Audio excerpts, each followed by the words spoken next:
नमस्कार, रमन टाइम्स में आपका हार्दिक स्वागत है। मैं मस्ताना देव देश की प्रमुख खबर लेकर के आपके सामने उपस्थित हूँ। अमेरिका एक पावरफुल कंट्री है और उसकी हर प्रत्येक देशों पे रहती है। वहाँ के राष्ट्रपति का हमेशा अक्षर से बयान हेडलाइन बनता है, लेकिन वर्तमान राष्ट्रपति उस अपने पद को, अपनी गरिमा को बनाए रखने में सफल नहीं हुए। उन्होंने इसका लगातार दुरुपयोग किया। आते ही गैर ढंग से रह रहे प्रवासियों को शिकड़ों में जकड़ करके उनके देशों वापस करना, वेनेजुएला पे हमला करना, कनाडा को अपना राज्य बताना, इस तरह तमाम कारनामे किए हैं। पहलगांव हमले के आतंकवादी शरणदाता देश का समर्थन करना और यहाँ तक कि ईरान पे जबरदस्ती हमला करना, वहाँ के खेमैनी को मार गिराना और उसके बाद जब ईरान नहीं दबा तो उस पर प्रतिबंध लगाए और उन्होंने बाद में सीज फायर भी किया, युद्ध विराम भी किया। और फिर जब युद्ध विराम समाप्त हो रहा था तो उन्होंने ईरान को धमकी दी कि वो पाकिस्तान में आकर के हमसे वार्ता करें, अंततः ईरान को समाप्त कर दिया जाएगा, नेस्तनाबूद कर दिया जाएगा। लेकिन ईरान उनके बंदूकघोड़की को हल्के में लिया और पाकिस्तान नहीं गया। हार मान करके अमेरिका सीज फायर को अनिश्चित काल तक के लिए बढ़ा दिया।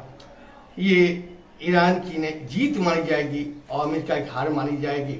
हालांकि उनकी नाकाबंदी, हिमुज पे नाकाबंदी भी ईरान के मंसूबों को रोक नहीं पाया। अब बात करते हैं पश्चिम बंगाल की मुख्यमंत्री ममता बनर्जी पे सुप्रीम कोर्ट का डांट फटकार। जैसा कि आप मालूम हो, जनवरी माह में ईडी ने छापे मारे थे, उसका ममता बनर्जी ने विरोध किया था और जाकर वहां जरूरी फाइलों को ले आया था। इसको सुप्रीम कोर्ट ने संज्ञान में लिया और उनको फटकार लगाई।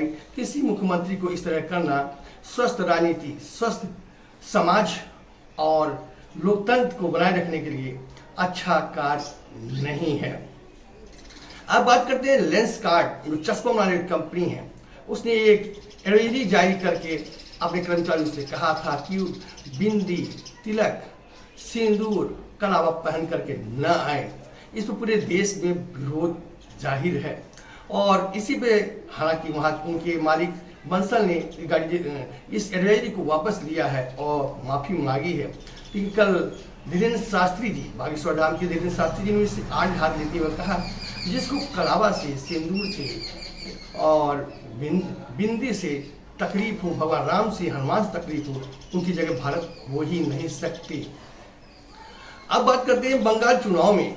कल योगी जी का बहुत बिजी शेड्यूल रहा।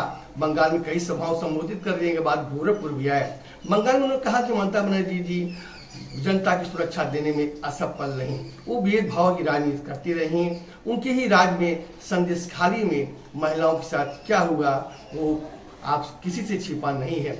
मुर्शिदाबाद में किस तरह दलितों को मारा गया, उनको घर से भगाया गया, ये विदित है। इस पर ममता सरकार की पुनरावृत्ति होना एक सभ्य समाज के लिए उचित नहीं होगा।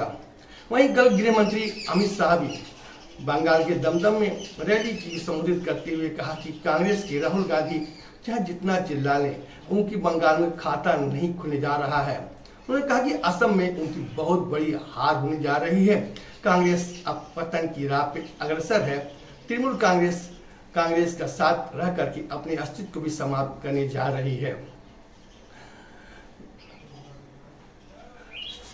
अब बात करते हैं हमारे पड़ोसी मुल्क नेपाल की नवनिर्वाचित गृह मंत्री ने किस कारण से इस्तीफा दिया अभी जाहिर नहीं है। कल आईपीएल में मुकाबला लखनऊ में हुआ। लखनऊ की टीम और राजस्थान रॉयल की टीम के मुकाबला लखनऊ में हुआ। पहले टॉस जीत करके फील्डिंग दिया लखनऊ ने। बैटिंग करने के लिए वैभव सूर्यवंशी और यशस्वी जायसवाल उतरे। वो अपने अंदाज से शुरुआत तो अच्छी की। समी के एक ओवर में लगातार 3 चौके यशस्वी जायसवाल ने मारा। चौथी गेंद पे उड़ती हुई गेंद को टच करके थर्ड मैन पे छक्का मारने की कोशिश में बारीक बैलर के बाद किनारा लगा और विकेट कीपर ऋषभ पंत ने कैच ले लिया। इसके बाद वैभव सूर्यवंशी भी नहीं चले, लेकिन लौटते पारी को जडेजा ने संभाला और इसको टीम को 159 तक पहुंचाया। 160 रन का मामूली सा लक्ष्य था। ठीक एक बार फिर लखनऊ की टीम की बल्लेबाजी लड़खड़ा गई और 18/4 गेंद में ही ऑल आउट हो गई।